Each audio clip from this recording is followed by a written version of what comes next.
अगला टॉपिक जो पूछा जाएगा वो है कॉजन ऑफ क्राइम।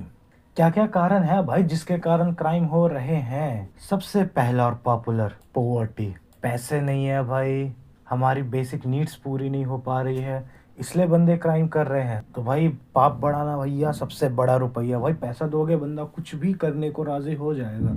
जैसे आपने सुना होगा अक्सर, आपके टाइम पे लोग कैब वाले या वहाँ के शॉप वाले, अगर आपके फ्रेंड्स हैं, लोग कहते थे ना कि हाँ कश्मीरी भाई पत्थर मारते हैं। बंदे खुद कह रहे हैं कि हाँ भाई हमें पैसे मिलते थे उस टाइम पे, पैसे मिलते थे, बेरोजगारी थी तो हम मारते थे।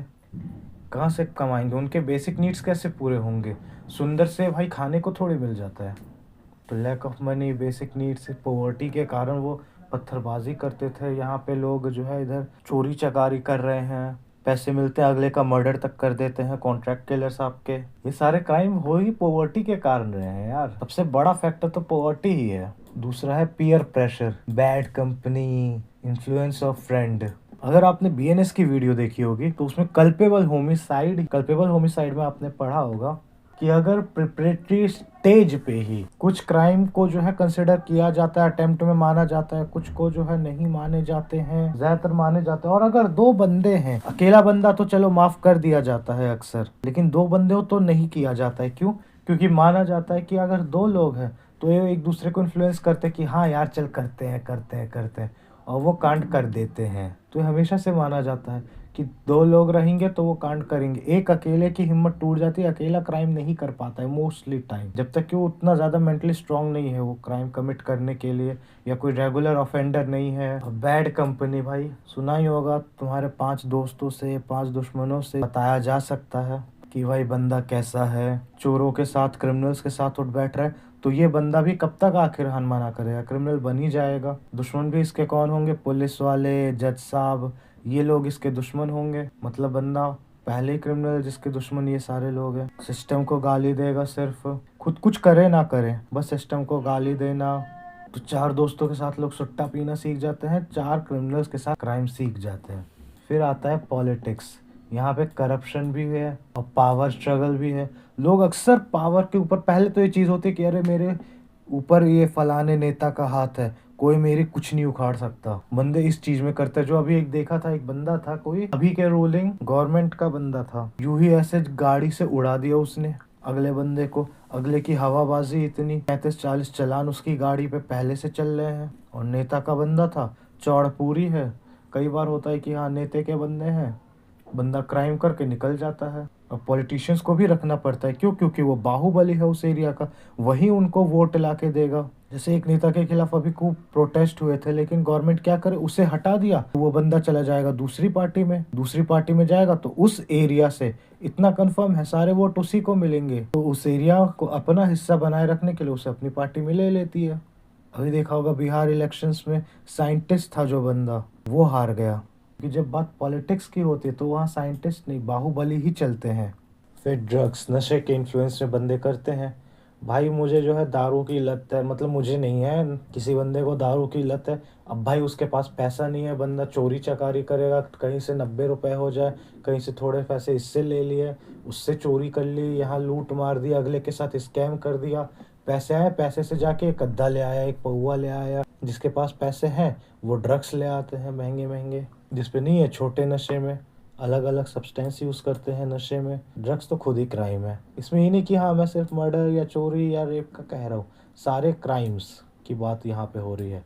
तो हर एक क्राइम इन कारणों से होते हैं, इन्हीं कारणों से सिर्फ है, वैसे और भी, लेकिन कभी भी पूछा जाए तो बस इन्हीं का नाम डाल दे। रिलीजन, रिलीजन कैसे? रिलीजन तो अच्छी चीज़ है ना भाई, हर बार नहीं भाई। रिलीजन एक्सट्रीमिज्म, एक गाना मैं जरूर कहूंगा सुनने के लिए, गाना है रिलीजियस एक्सट्रीमिज्म। ईपीआर नाम आप सर्च करेंगे, मैं कोशिश करूंगा इधर डालने की कहीं पे, उस गाने में बहुत अच्छे से समझ आएगी। 3 मिनट का ही, 4 मिनट का गाना होगा, बहुत प्यारा है, सुनना समझ आएगा क्या होता है रिलीजियस एक्सट्रीमिज्म से। सुनना जरूर टाइम में निकाल के, बहुत अच्छे से वो समझाएगा। ये बढ़िया लगा गाने से, पूरा गाना सुनना भाई, बढ़िया गाना यार, वो आपको क्लियर करेगा concept. Misrepresentation of beliefs, भाई तूने मेरे गॉड को कैसे बोल दिया? भाई मेरा गॉड बड़ा है, मेरा गॉड बड़ा है। अक्सर लोगों में होता है, आपने सुना होगा, नहीं पूरी दुनिया को मेरे वाले गॉड ने बनाया, नहीं मेरे वाले गॉड ने बनाया, मेरा वाला तो जो है सन ऑफ गॉड था, मेरा वाला प्रॉफिट ऑफ गॉड था।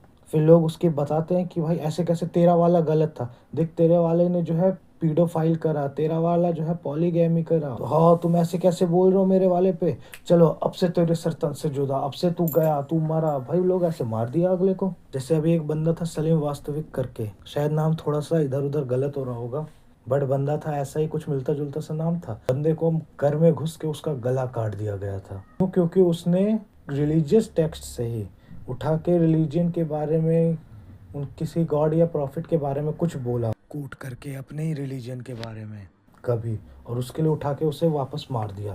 दाएं दाएं धूम। लैंग्वेज की आज बात हो गई, लोग लैंग्वेज के लिए मार दे रहे हैं जान से। ए तू मराठी बोल, नहीं तो बंदे को लिटरली जान से मार दिया। आपने देखी ही होगी ज़रूर वो न्यूज़, मार दिया जाता है भाई छोटी छोटी बात पे।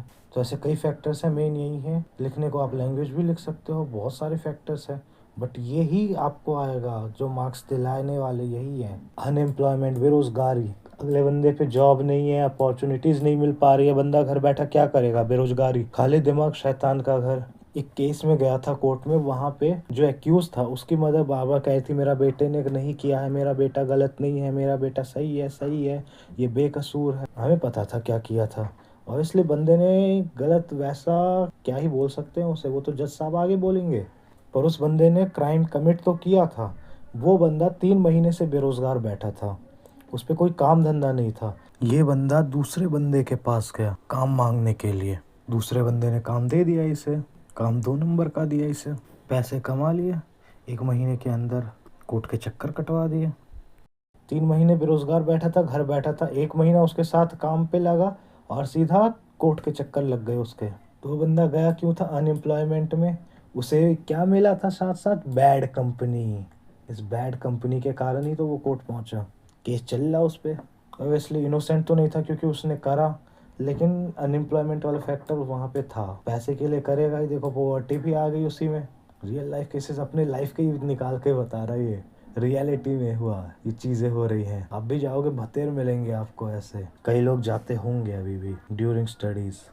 अनफेयर जस्टिस सिस्टम, जहाँ करप्शन है, लैक ऑफ फेयर ट्रायल्स। कई बार ये चीज़ देखी गई। कोर्ट मूवी देखी है अगर आपने, आप लॉ कर रहे हो, कोर्ट मूवी तो देखनी चाहिए, जो टॉप बेस्ट वाली चीज़ों में है। हिंदी मूवी है और वो रियलिटी दिखा रही है, कोर्ट मूवी ज़रूर देखें। मैं मूवीज़ के गानों के प्रमोशन कर रहा हूँ यार आजकल, देख रहे हो, फ्री में कर रहा हूँ वो भी, क्योंकि ये आपके लिए बेनिफिशियल है, आपके हित के। ऊपर से वीडियो चला दी, हल्के से भी कॉपीराइट और आ जाना है। कोर्ट मूवी में क्या हुआ था, जो लड़का था, लड़की के घर वाले थोड़े से अमीर बढ़िया क्लास के थे, लड़का गरीब, तो लड़की के घर वालों ने पैसे दे दिए लड़के के लॉयर को कि वो एडवोकेट को, लॉयर में तो उम्रें बीत जाती हैं, तो पैसे खाने के बाद लड़के का लॉयर ना काम धंधा कर ही नहीं रहा, जबरदस्ती दिखा कि हाँ मैं देखो कोशिश कर रहा हूँ, अपनी ओर से बेस्ट कर रहा हूँ, लेकिन कुछ हुआ ही नहीं। तो वहाँ पे फेयर ट्रायल सही से नहीं हुए। लेकिन जब दूसरे बंदे के हाथ में आया केस, दूसरा लॉयर सही था, उसने सब कुछ सही कर दिया। तो लैक ऑफ फेयर ट्रायल्स होते हैं, करप्शन। यार एक अतुल सुभाष के केस में आपने सुना होगा, वहाँ पे एक नहीं बोल सकते, लेकिन जो फैसला दे रही थी वो, उन्होंने भी पैसों की डिमांड की थी। मरता हुआ बंदा आई फील झूठ नहीं बोलेगा, और ये अक्सर देखा गया। मतलब यार हाँ, जो एकदम सीनियर अच्छे वाले रहते हैं वो भी करप्शन कर रहे हैं, हर फील्ड में होता है ये, ऐसी कोई फील्ड नहीं बची है भाई। This is India, her country में होता है वैसे, हर जगह पे करप्शन है, कम ज़्यादा हर जगह है। हमारे नेबर्स में चाइना को छोड़ के तो हर जगह करप्शन है ही। चाइना में जब होता है पता चल जाता है तो बंदा रह नहीं पाता है, यहाँ पे तो खैर सबको पता होता है तो लोग अपना कट ले लेते हैं। फिर मेंटल फैक्टर्स, बंदा मेंटली इलनेस है, दिमाग से थोड़ा सा पागल है तो फिर कर देते हैं भाई। तुमने भी देखा होगा, अगर तुम्हारे गली मोहल्ले के आसपास कोई पागल आदमी है, बेमतलब पता है क्यों लोगों को गालियां बकना है उसे, लोगों को क्या पता नहीं उसे। मेरे इधर तो है यार, कभी कोई जानबूझ के उसे ठोक देता है, कभी कुछ।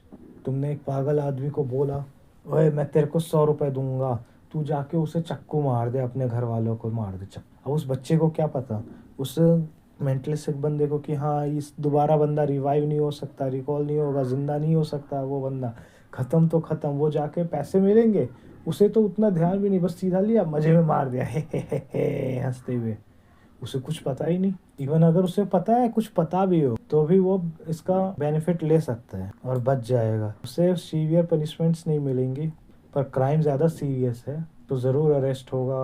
बट नॉर्मल लोग कैदियों के साथ वो नहीं रहेगा, उसे कई सारी छूटें मिलेंगी, लैक ऑफ इमोशनल कंट्रोल, वही जो बताया बंदा, वो बंदे को पता ही नहीं है तो इमोशन वाले तार उसके हिले पड़े हैं सारे, बंदा क्या कर पाएगा यार। तो बस यही मेन चीज़ें हैं। ऐसा मान के चलो ये क्वेश्चन भी आएगा ही आएगा, इसके भी हाई चांसेस हैं, क्योंकि क्वेश्चन एक पूरा टॉपिक है, इम्पोर्टेंट टॉपिक है और ये आएगा।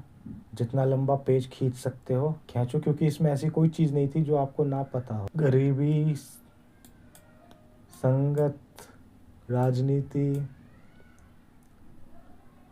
ड्रग्स, चरस गांजा, मेंटल फैक्टर्स, बंदा थोड़ा मानसिक रोगी, अनफेयर जस्टिस सिस्टम, बेरोजगारी और धर्म। एक्सट्रीमिज्म लिख देना, सिर्फ तुम रिलीजन डाल दोगे लोग कहेंगे क्या है ये, सीनियर और गुस्सा हो जाएगा। Religion extremism. मिलते हैं तब तक अगली वीडियो में, तब तक के लिए लाइक शेयर सब्सक्राइब करें।